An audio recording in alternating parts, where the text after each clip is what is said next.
First of all, and I'll always come back to this, in the London Cleantech Cluster, what are its objectives? What are we trying to do? Well, support clean tech businesses, no surprises there, and that's really what this evening is focused on. So rather than go into that in much detail, I'll allow the evening to evolve, and then I'll wrap up at the end. International outreach. Now, that's all about attracting overseas clean tech businesses and finance into London. So that's sort of the London and Partners activity. All those who know London and Partners and perhaps have worked with them.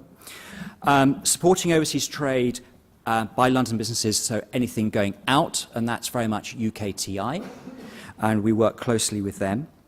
And then something which, perhaps bizarrely, I don't know, isn't done anywhere else in the world, and this is benchmarking with other clean tech clusters. Now, there's a lot of benchmarking going on around the world, but what we're seeking to do is to find best practice and then pursue it. And we've already started one or two open discussions with various clusters. And one of the things that's come out from that right up front is that their clusters are actually formed for varying reasons. There's invariably not one reason to form a cluster, but there's some commonality, and then there are some singular aspects. And this last objective for the London Cleantech Cluster is actually a singular one. And that is about helping to develop the market for sustainable solutions in the London area. And of course, by doing that, we are effectively making London a more sustainable place. So that does link in with some of the things that Matthew's just been explaining, some of our challenges. But of course, by making London more sustainable, it creates a market for sustainable products, which is exactly what London cleantech businesses need to develop their businesses and evolve. And if we've got 10 million people actually in the metropolis, with another 1 or 2 million travelling into the metropolis each day, you're looking at a market of some 12 million individuals plus significant businesses. That's a major market for sustainable solutions. These are our founding supporters. Don't think there have been any changes since the last update, but a good breadth of organisations there, from universities through to commercial enterprises, networks, GLA-backed projects and programmes, a real cross-section on purpose. Right, so clean tech businesses. Incubation. It's invariably the word that sort of trips off the tongue when you say, well, what is it that clean tech businesses need? They need support, they need to be incubated. Well, we've actually got two incubators, one that's actually existing and one that's in development, speaking later on today. And at the last meeting, I actually rattled off that there was something like 15 incubators in London which are available to clean tech businesses.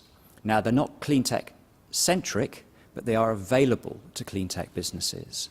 So I would include there something like Level 39 in Canary Wharf, which is focused on fintech, but and fintech and retail. But if you happen to be in the smart end of clean tech, then you would potentially qualify to have the Level 39 support. Just an example. Mentoring. Now, I'm going to talk about that in detail in a minute. Special interest groups, likewise. It's always interesting when you do compare other clean tech clusters, and we've got Hugh from Cambridge Cleantech in the front row there. We actually launched London Cleantech at exactly the same time as Cambridge Cleantech, so it was sort of two minds thinking about how we're going to do that happening, how to say, independently. And it's been quite interesting how we've done some things in a very similar way, other things in a very different way, but it's the similarities, and the special interest groups is one of the similarities that we came up with, and they're proving to be very effective.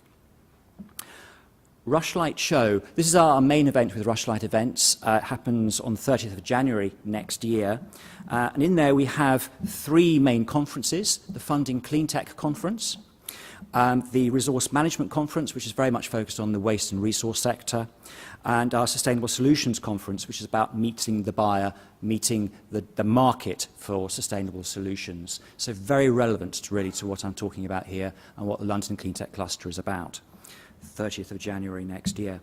And just ask, you may be asking, is what is Just Ask? It is a system that we have with the London Cleantech Cluster, whereby any cleantech business can get in touch with us, with me, and just say, look, I need to know somebody who can. I need to know the answer to this. Can you put me in touch with somebody, please? And that's what we do. So we're an unpaid intermediary. We will put you in touch with the person who can help you. Right. Mentoring. Now, we kicked this off because we felt there was a real need to have support for cleantech businesses in a very financially viable way, as in free, with expertise which matched the needs of the cleantech business. And as far as I'm concerned, that is mentoring. And we kicked this off with just an email to our database. And from a standing start, we built up a dozen cleantech businesses looking for mentors, and we got 20 willing mentors saying, yes, I'd like to put myself forward. Since then, it's evolved extremely well. We've now got just over 50 volunteer mentors. They've had no pushing from me at all. I will evolve into that space, but for now, they've been entirely volunteering. And out of that, they have actually said, I'd like to be put forward for, as a mentor for this particular company, and we've made 20 introductions. So that's all now sort of, ongoing. I'd look forward to reporting back, perhaps at the next meeting, to say, and we've got 3, 4, 6 actually in place, and it's all happening. At the moment, we've got 2, almost 3 that are actually in place at this point. So very much ongoing, but it takes a while. It needs to be the right character, it needs to be the right service function. There needs to be a number of things to get these things right for mentoring, but it can really work. While we're called the London Cleantech Cluster, we're not limiting our mentoring activities to London, and you'll notice there are a few places that are potentially well outside of London.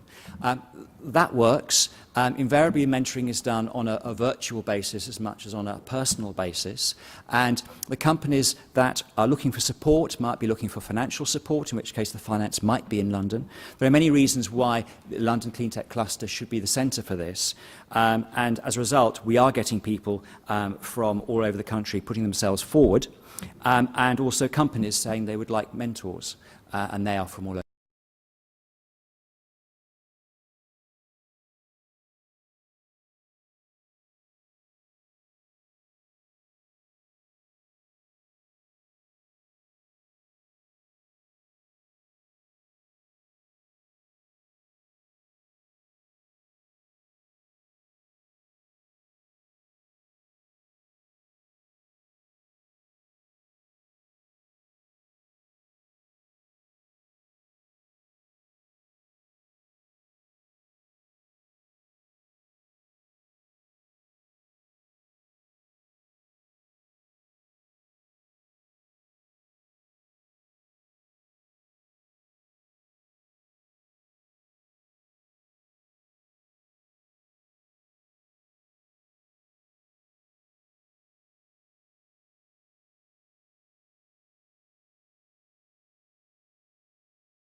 Our special interest groups are very much functional rather than subsectors of the cleantech space. We kicked off with intellectual property. J.A. Kemp were our first diamond member, and we launched the IP special interest group, and we've had 2 meetings so far. That's involved almost 40 companies. The first one there looking at green IP case studies. Should you patent, should you not? And then the next one about what investors are looking for in this space. And I'm delighted that we're going to have our second functional group looking at routes to manufacture as we welcome the Tharsis Group as our second diamond member in this area. And we'll be launching those special interest groups next year.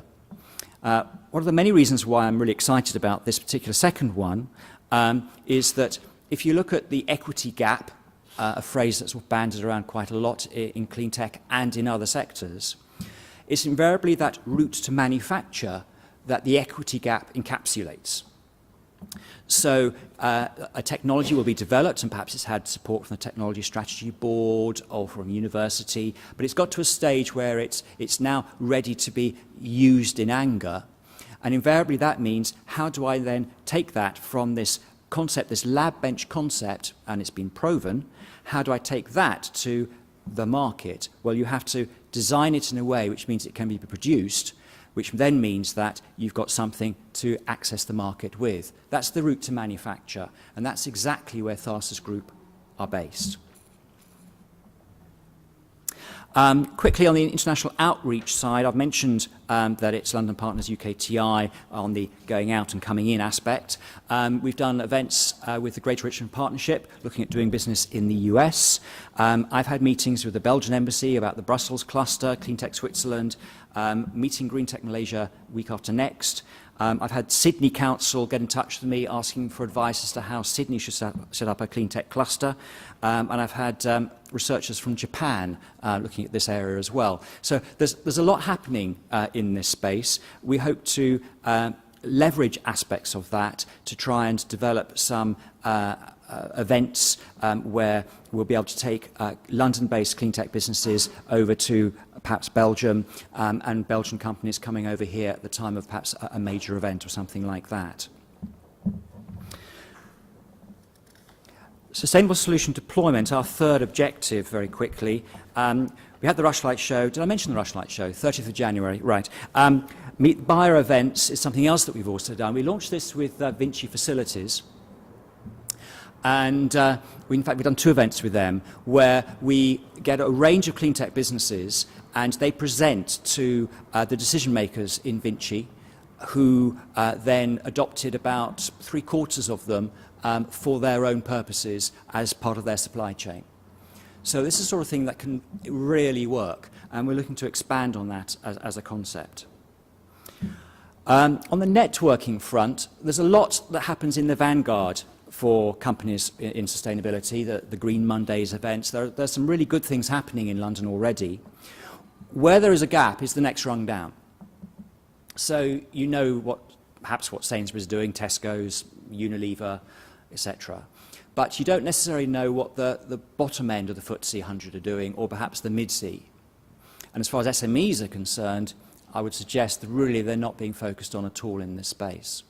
Well, we're looking to try and change that. We want to create a free network which enables the next lot to come along and learn from the mistakes and the successes of the vanguard. Now, with Rushlight Events, we've taken a sabbatical from the Rushlight Awards this year. And one of the things that we've done during that time is to get much more involved in the London waste and resource side.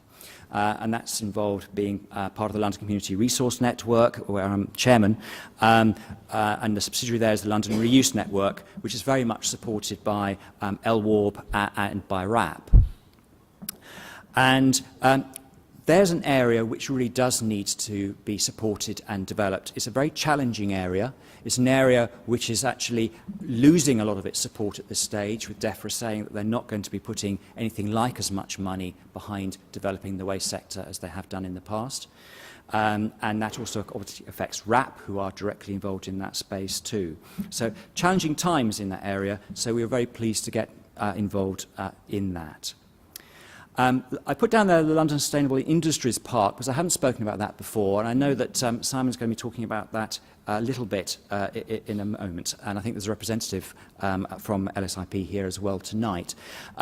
It's a substantial opportunity to develop an end market for sustainable solutions in East London, and we can pick up on aspects of that perhaps a little bit later.